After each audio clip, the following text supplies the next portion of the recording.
Mr. Chair official channel atangin ani kan lo thia danin voin November isom thum sak isom ni pathum hian in khuwa samlu khai ram chunga vandoina harap thak tang mai thleng nin kan lo sia khonga in thil thlen dan I hriat angkha min hril theiang em hei nia samlu khai atanga kilometer sari borvel kilometer riat borvela ani motor che sol na hi chuan chang te kong ania tunma ezol tu sia su gro thin kha ania chang te khen khak ma do na kian nia ama hi an thria dan chuan buang pui khuwa tenzol pi buang pui khuwa puwa pulal fela kum somlimi ania pui fanal to nei to le chuan amator nei tu hi pulal mangaya tenzol bazar veng ania chuan hardware do nei tu ani ome chuan lungseia so thing an atrip kha phailama por thatu kha sulai lung ache solam huna chuan ache solam mi ta han mutu ta khinom lowa chuan lungsei khuwa aizola zin olamin kong thanga motor lai teng an huwa chuan an zuk en khan alo che sol ti an huwa chuan ama hi motor tangin motor khala the chhuwa ka motor omna chaklo ka chuan thin an huwa chuan tuna hian samlu khai le lungsei khuaten bol puin arwang hi la chuakin samlu khai oime library anda me ka samlu khai plan suai me ten kuang ten bot sei me ka chuan an unaw ten chung te buang pui khua tang le thenzola teng tuna ina ruang la turin anon kal me ka chu atun din huna kan chanchin le reporter han pek dan ka ku chu ome ani to chaban poyan de thuil tu lo mela hei fit somruk som sari borvel ani mela thuil tu chung lo fit zahi king lo mela chuna motor hi nia cái tak hi amun ka zukheng ve chi alo helaya mun nga kin ko ma chuan motor hi tripper truck lian an timaya ang truck chi nga ka helawa hardware chuan motor leitu te chu hardware do leitu ten dia kum phailama andor bungruwa laknan doran man chu ni truck ti kha ka hriat da an chu ni do me ya ani tak chu ni chuanin driver chu nge taksa te kanin liam an mu turang chi te kha aumem liam chu tianga hi liam mel moi lo tak hu som tak ang chu liam lo wa amaro chu rukhiak te le khui mulai taksa antem le engamo do te chu om mela police ne kan sei englo le lokanga sei kan hatle do no nga su police sa ta kan report pek nga la nia chuan kulaya samlu khai apran soi tu te le lungsei lampanga oime te khalan han u khala ruang kha an khoi che mai dik lo pon khalan khu atin amum ha satu chu lungsei khuwa izol zin ho lampang te po chuan an hu amum ha satu chun dia te khan pon khalan han khuwa chuan siasuk police station khan report te nu khan siasuk police station to ram takinan sukhanga la chuan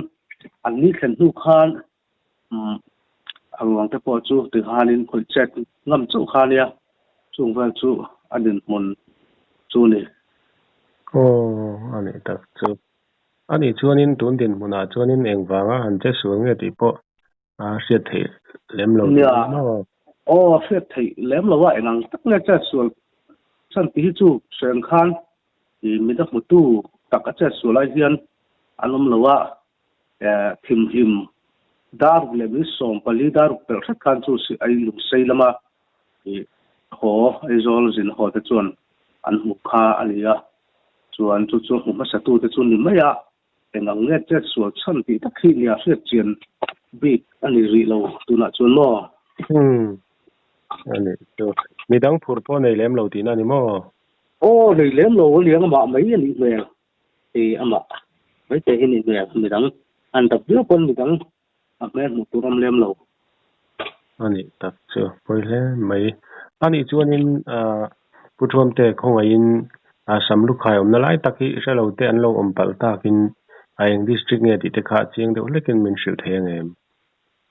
shil the e samlu khai khuwa omna hi aizola tanga chim lampang walbeng ro ta tanga tlan khan sia suk khobul mai hi lia sia suk ne na in tel dai dan le kai khoin na hi kan lia aizola tang hen kilometer samruk le paruk borvel ania aizol district kan ni ani chu alom ome ani tuanin atop lam kan hai don to menga puthom te ko in ain khobula van doina thleng chungchang han soi bel du ang chi te nei chuan khoi min sei sakla ti chong kan du tok don ne lia khela hi tun ma chuan lia kan soi tang han hemi walbeng road ma hi chuan sim lampang kong hi li ve a heta dam diai somi satek khopel dam diai kan tia son penga chun tun ha chun ya motor accident ne no te hi kan tong ve thina ma ro chu tu la chun walbeng road ten tlan ta ka chun ti anga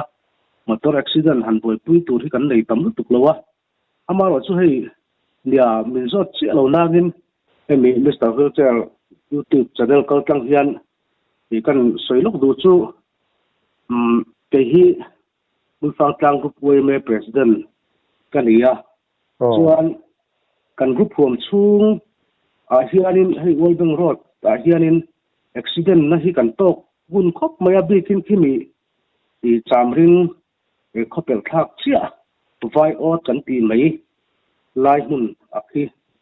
ilai khi rupok ham an ti akhi mi ti vai ot anti to me tu na chuan kilai ken accident hi kan tok mun mal khop maya tin khumi sial su thang then zol le sial su carbon we te poki accident na hi kan tok mun henga hian group we me po hi thei to pan chua tin sarkar tang te po hian hemi accident han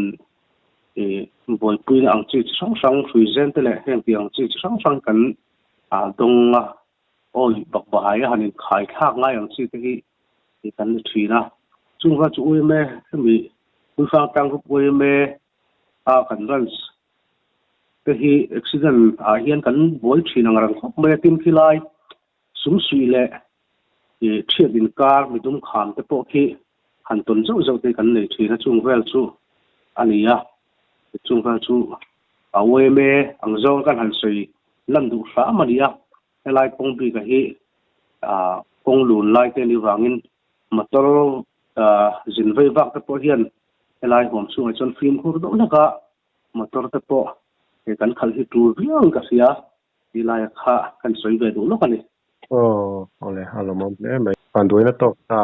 kan lai na tin kan khoi tak ze ta thamong takin chol sela ti chuanin ka san ta ka chung ko le ule nau te po pathin thamboni nom pui sela ti chuanin puthum te hi hun chep tak kara inkom na hun thatak mai milo siam saka ichunga ka lom li to ke ke ni po kan lom ke